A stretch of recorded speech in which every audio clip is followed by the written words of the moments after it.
Alhamdulillah, alhamdulillahilladzi jaza syakirin wa ghafara lil mustaghfirin wa taba 'ala taibin. Asyhadu an la ilaha illallah wahdahu la syarika lah, al-malikul haqqul mubin, wa asyhadu anna sayyidina Muhammadan abduhu wa rasuluhu as-sadiqul wa'dil amin. Allahumma salli wa sallim ala sayyidina Muhammadin al-mab'uuthi rahmatan lil alamin wa ala alihi wa sahbihi al-mayamin, amma ba'd. Fa ya ma'asyiral mu'minin rahimakumullah, usikum wa nafsi bi taqwallah, faqad fazal mu'minuna al-muttaqun. Hadirin sidang Jumat yang dirahmati oleh Allah Subhanahu wa ta'ala, marilah kita tingkatkan iman dan takwa kita kepada Allah dengan melaksanakan perintahnya dan menjauhi larangannya. Dalam sebuah hadis, Rasulullah sallallahu alaihi wasallam bersabda, la yu'tillahu li ahadin khamsan illa wa qad 'adalahu khamsan ukhra. Tidaklah Allah Subhanahu wa ta'ala memberikan 5 perkara kepada seorang hamba kecuali Allah ta'ala telah bersedia untuk memberikan 5 perkara yang lain. Yang pertama kata Nabi, la yu'tihi syukra illa qad 'addalahu ziyadah. Tidaklah hati dan lidah seorang hamba digerakkan oleh Allah untuk bersyukur kepada Allah atas nikmat yang Allah berikan kepadanya kecuali Allah Ta'ala telah bersedia untuk menimbah nikmat dan nikmat tersebut.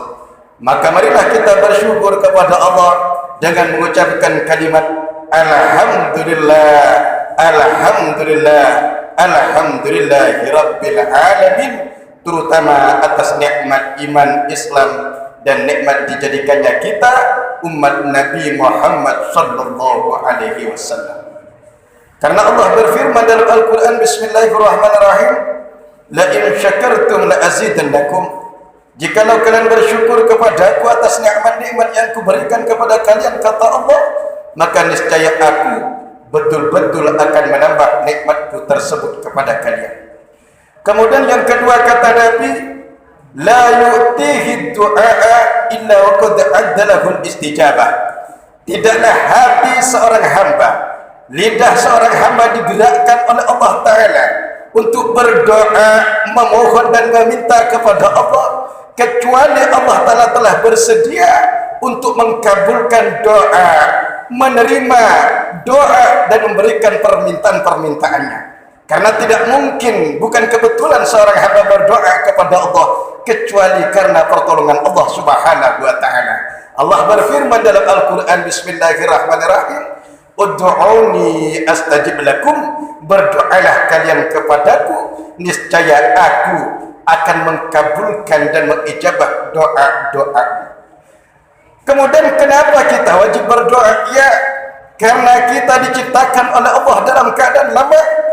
Sementara Allah Zat yang maha kuat, maha hebat, maka pantas dan wajib bagi seorang makhluk yang lemah untuk berdoa, meminta kepada Zat yang maha kuat.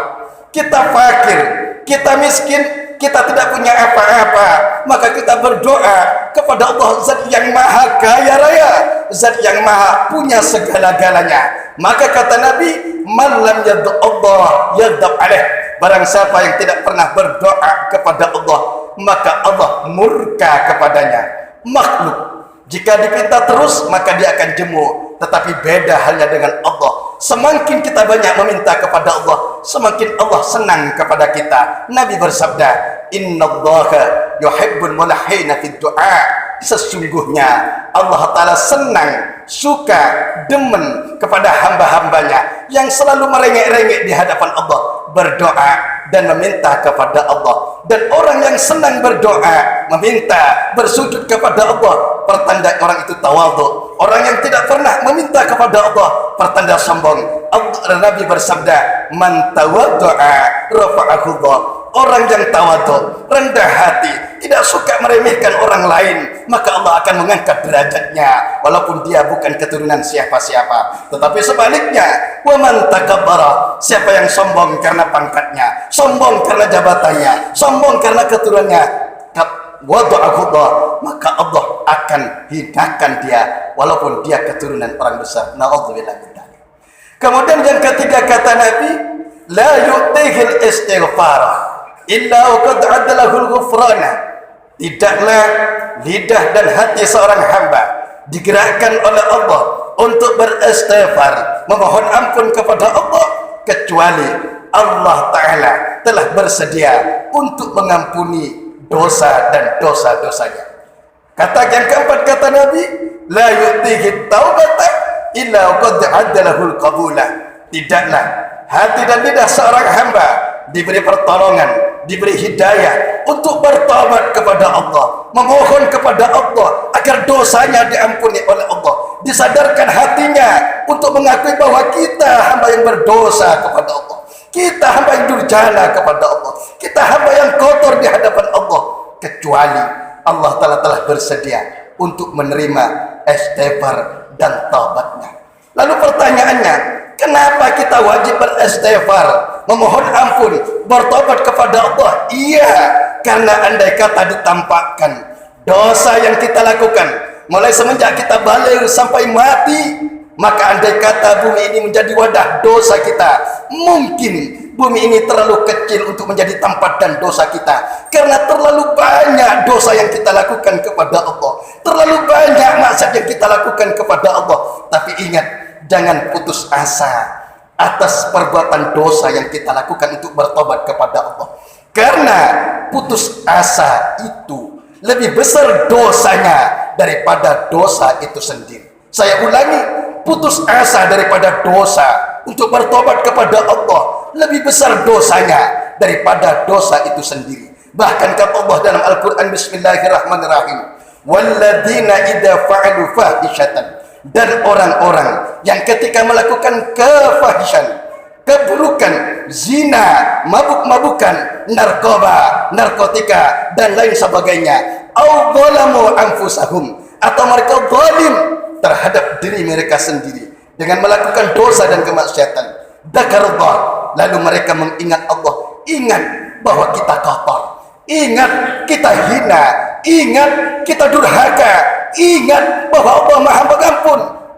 Fastaghfaru lidunubihim, lalu mereka memohon ampun kepada Allah, merengek-rengek di hadapan Allah, bersujud di hadapan Allah, menangis kepada Allah. Wa may yaghfiru dzunuba illallah, dan memang tidak dapat yang mengampuni dosa dan dosa kita kecuali Allah. Walam yusirru ala ma fa'alu, dan tidak berlalu lalang dalam perbuatan dosa mereka. Wa hum ya'lamun, sementara mereka tahu bahwa perbuatan dosa dapat menjauhkan kita dari Allah Subhanahu wa taala, dan kita juga tahu bahwa Allah taala Maha Pengampun. Setelah demikian lalu bertobat kepada Allah, maka insyaallah dosa dan dosa kita diampuni oleh Allah taala.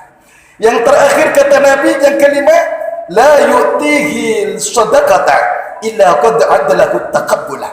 Tidaklah hati dan tangan seseorang hamba digerakkan, diringankan oleh Allah untuk berinfak, bersedekah, berhibah, berwakaf untuk kebaikan-kebaikan agama, masjid, pondok pesantren, madrasah, fakir miskin, kecuali Allah Ta'ala telah bersedia untuk menerima sedekahnya. Allah berfirman, wa ma anfaqtum min syai'in fa huwa yukhlifu.